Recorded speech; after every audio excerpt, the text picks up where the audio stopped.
नमस्कार। माली समाचार हिंदी में आपका स्वागत है। मैं दिनेश माली। आज की खबर मध्य प्रदेश से। प्रियंका गांधी की रैली से साफ हुई कांग्रेस की रणनीति। मध्य प्रदेश में चुनाव में आगे क्या होगा, आइए जानते हैं विस्तार से। मध्य प्रदेश में इस साल के अंत में विधानसभा चुनाव होने हैं। इसको लेकर अभी से सूबे की सियासत गर्म होने लगी है। हाल ही में मुख्यमंत्री शिवराज सिंह चौहान ने अपनी महत्वाकांक्षी लाडली बहना योजना की शुरुआत की है। वहीं आज कांग्रेस महासचिव प्रियंका गांधी ने जबलपुर से चुनावी अभियान का शंखानाद किया। बताया जा रहा है कि कांग्रेस ने मध्य प्रदेश, छत्तीसगढ़ और राजस्थान के लिए नई रणनीति तैयार की है। इसी आधार पर पार्टी ने चुनावी मैदान में उतरना शुरू कर दिया है। आइए जानते हैं क्या है कांग्रेस पार्टी की रणनीति। चुनाव जीतने के लिए कैसी बनाई गई है इनकी रणनीति, आइए जानते हैं। इसे जानने से पहले आपको बता दें कि जबलपुर में प्रियंका गांधी की रैली में क्या हुआ। प्रियंका गांधी ने मध्य प्रदेश की संस्कार धानी जबलपुर से चुनाव का शंखनाद किया। उन्होंने ग्वारी घाट पर मां नर्मदा जी की पूजन करने के बाद शहीद स्मारकों में जनसभा को संबोधित किया। प्रियंका ने इस दौरान भारतीय जनता पार्टी सरकार पर जमकर निशाना साधा। उन्होंने सरकारी कर्मचारियों से लेकर महिलाओं, युवाओं के बारे में खुलकर बोला। आइए जानते हैं अब प्रियंका गांधी की रैली से तय हुई कांग्रेस की चुनावी रणनीति के बारे में। नंबर 1, कांग्रेस का हिंदुत्व कार्ड दिखा। प्रियंका के स्वागत में 30 फीट की गदा लगाई गई थी। बजरंगबली से लेकर हर हर महादेव के नारे लगाए गए। प्रियंका ने मां नर्मदा की पूजा और आरती की। इसके बाद उन्होंने अपने भाषण में कहा कि बहुत साल हो गए, केंद्र में 9 साल हो गए, एमपी में 18 साल हो गए। ये राजनीति आपकी ज़रूरतों को नकार रही है, इधर उधर की बातें की जा रही है।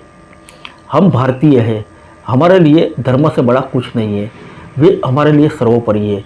लेकिन उसका मतलब यह नहीं है कि पब्लिक के जज्बातों को उभार कर ऐसा किया जाए। वे आपके जज्बातों पर आपको बार बार उकसा रहे हैं। उस नेता को कभी एहसास नहीं होगा कि आपका काम नहीं करेंगे तो सत्ता छोड़नी पड़ेगी। आपकी सड़कें ठीक नहीं है, नौजवान को रोज़गार नहीं मिल रहा, आपको सबक सिखाना पड़ेगा। 18 साल में सब कुछ आपने देख लिया। अगर 18 साल में आपको पता नहीं चला कि आपके काम हो रहे हैं या नहीं, आपको कभी पता भी नहीं चलेगा। नंबर 2, भ्रष्टाचार के लगाए आरोप। प्रियंका गांधी ने मध्य प्रदेश में भारतीय जनता पार्टी की सरकार पर भ्रष्टाचार के गंभीर आरोप लगाए। प्रियंका गांधी ने कहा कि व्यापम घोटाला, राशन घोटाला, शिक्षक घोटाला, पुलिस भर्ती घोटाला, खनन घोटाला, कोरोना घोटाला, बिजली विभाग घोटाला, ई टेंडर का घोटाला, टीवी सेट का घोटाला, कितने सारे घोटाले हैं। जो मोदी जी ने गालियों वाली लिस्ट गिनाई थी उससे भी लंबी इनके घोटालों की लिस्ट है। इन्होंने महाकाल कॉरिडोर को भी नहीं छोड़ा, नर्मदा मैया को भी नहीं छोड़ा, महाकाल मंदिर की मूर्तियां में भी पैसे खाए हैं। कहाँ जाकर रुकेंगे ये लोग। मैं आपसे पूछना चाहती हूँ कि इन्हें संस्कारों की याद आप कब दिलाएंगे। 220 महीने के कार्यकाल में 225 घोटाले किए गए हैं। लगभग हर महीने में इस सरकार का एक घोटाला हो रहा है। नंबर 3, रोजगार को लेकर युवाओं को साधने की कोशिश। रोजगार की बात का जिक्र करते हुए प्रियंका गांधी ने शिवराज सरकार को घेरते हुए कहा कि पिछले चुनाव में हमारी सरकार बनी थी, लेकिन जोड़ तोड़ करके पैसा लगाकर भारतीय जनता पार्टी के नेताओं ने हमारी सरकार तोड़ी और अपनी सरकार बनाई। सरकार बनने के बाद कुछ अच्छा करके दिखाते तो आप लोगों को फ़ायदा होता।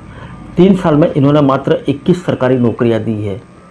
मैंने 3 बार ये आंकड़ा चेक कराया और 3 बार जवाब आया कि यह आंकड़ा सही है। अगर आप जागरूक नहीं हो गए और नहीं समझेंगे तो ये जो रिश्वत राज चलाया है, इसकी वजह से आपसे छोटे से छोटे काम के लिए भी रिश्वत देनी होगी।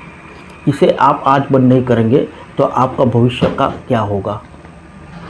नंबर 4, महंगाई के मुद्दे से आम लोगों तक पहुंचने की कोशिश। प्रियंका गांधी ने महंगाई के मुद्दे को लेकर भी सरकार पर तंज कसा। कहा कि गैस सिलेंडर इतना महंगा हो गया है कि लोग भरा नहीं पाए, आधी से ज़्यादा चीज़ें खरीद नहीं पा रहे हैं, पेट्रोल डीजल के दाम बढ़ गए हैं वो भी। नंबर 5, इन वर्गों पर भी रहा फोकस। प्रियंका गांधी ने कई वर्गों को एक साथ साधने की कोशिश की। एमएसपी के जरिए किसानों को, आपराधिक घटनाओं के जरिए SC, ST, दलित और आदिवासी, महिला और बुजुर्गों का भी अपने भाषण में जिक्र किया। अब जानते हैं प्रियंका गांधी के इस भाषण के क्या है सियासी मायने।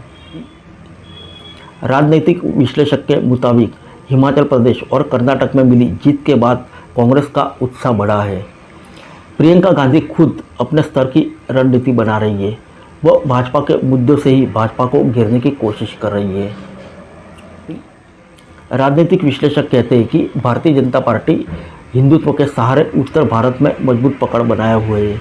कांग्रेस ने भी उत्तर भारत में हिंदुत्व का कार्ड खेल दिया। बता दें कि हिंदुत्व के साथ साथ कांग्रेस ने भ्रष्टाचार, जातिगत कार्ड, महंगाई और बेरोजगारी का मुद्दा भी जोर शोर से उठाया है। कर्नाटक में भारतीय जनता पार्टी को भ्रष्टाचार और जातिगत कार्ड से काफ़ी नुकसान उठाना पड़ा था। इसके अलावा वह संविदा कर्मचारियों के स्थायित्व, पुरानी पेंशन के जरिए भी कांग्रेस के लिए एक नया वोटर ग्रुप तैयार कर रही है।